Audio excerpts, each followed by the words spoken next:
रात के 9 बज रहे थे। ठंड का मौसम था और शिमला शहर बर्फ की चादर से ढका था। पूरे शहर में इस समय सन्नाटा पसरा हुआ था। वहीं शिमला की एक सड़क पर 2 कदमों की आहट सुनाई दे रही थी। लगभग 19 साल की एक लड़की उस सुनसान सड़क पर अकेली चल रही थी। वो लड़की कुछ घबराई हुई लग रही थी। वो लड़की आगे बढ़ते हुए खुद से कहती है, ये जगह इतनी सुनसान क्यों है? शायद उस ऑटो वाले ने सही कहा था। मुझे रात को यहाँ नहीं आना चाहिए था।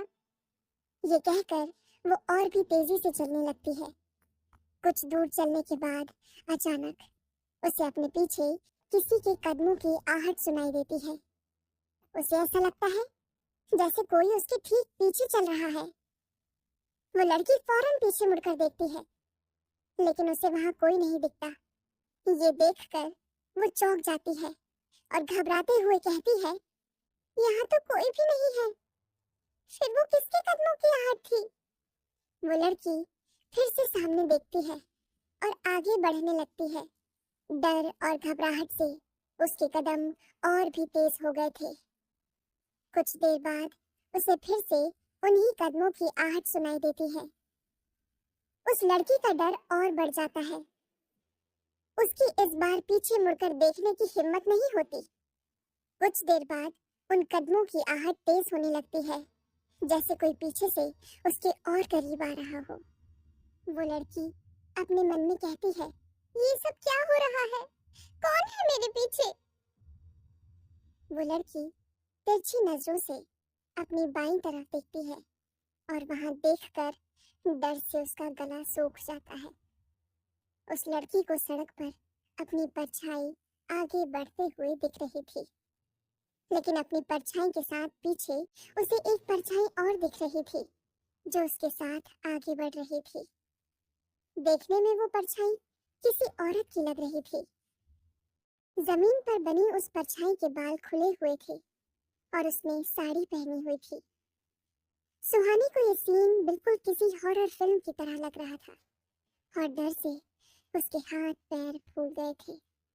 तभी उसके कानों में एक औरत की फुसफुसाती हुई आवाज सुनाई देती है,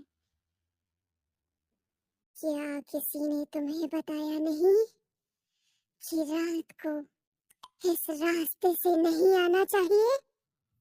ये सुनते ही वो लड़की डर से कांप जाती है और घबराकर और भी तेज चलने लगती है। लेकिन इसका कोई फायदा नहीं था, क्योंकि जितनी तेजी से वो लड़की चलती है, उतनी ही तेजी से वो परछाई भी उस लड़की के पीछे पीछे चलने लगती है। तभी वो लड़की देखती है कि उस परछाई का एक हाथ उसके कंधे की तरफ बढ़ रहा है। जैसे ही उस परछाई का हाथ लड़की को छूने वाला होता है, वैसे ही एक हाथ उसके दाएं हाथ को थाम लेता है। ऐसा होते ही वो लड़की जोर से चीख पड़ती है। वो फौरन अपनी दाईं तरफ डरती हुई नजरों से देखती है, तो वहां एक लड़का था जिसने उसका हाथ थाम रखा था। लड़के ने एक हुडी पहनी हुई थी, जिस वजह से उसका चेहरा नहीं दिख रहा था। वो लड़की डर और हैरानी के साथ उस लड़की को देखने लगती है। वो लड़का सामने सड़क को देखते हुए कहता है, डरो मत, बस मेरे साथ चलो। उस लड़के की आवाज बहुत गंभीर और शांत थी। लड़की उस लड़के को नहीं जानती थी, फिर भी वो बिना कुछ कहे उस लड़के के साथ आगे बढ़ने लगती है। लड़के के साथ होने के कारण उस लड़की को हिम्मत मिल रही थी। आगे बढ़ते हुए वो लड़की अपनी बाईं तरफ देखती है। अब उसे वो परछाई नहीं दिख रही थी। उसे समझ नहीं आ रहा था कि लड़के के आते ही वो परछाई कहाँ चली गई। लड़की उस लड़के को देखती है जिसका चेहरा हुडी की वजह से अभी भी वो देख नहीं पा रही थी। वो उससे कहती है, कौन है आप? लड़का सामने देखकर चलते हुए अपनी सख्त आवाज में कहता है, चुपचाप चलती रहो। ये सुनकर लड़की खामोश हो जाती है और बिना कुछ कहे बस चलने लगती है। वो उस लड़के को नाराज नहीं करना चाहती थी, साथ ही अब उसे किसी परछाई के आसपास होने का एहसास भी नहीं हो रहा था।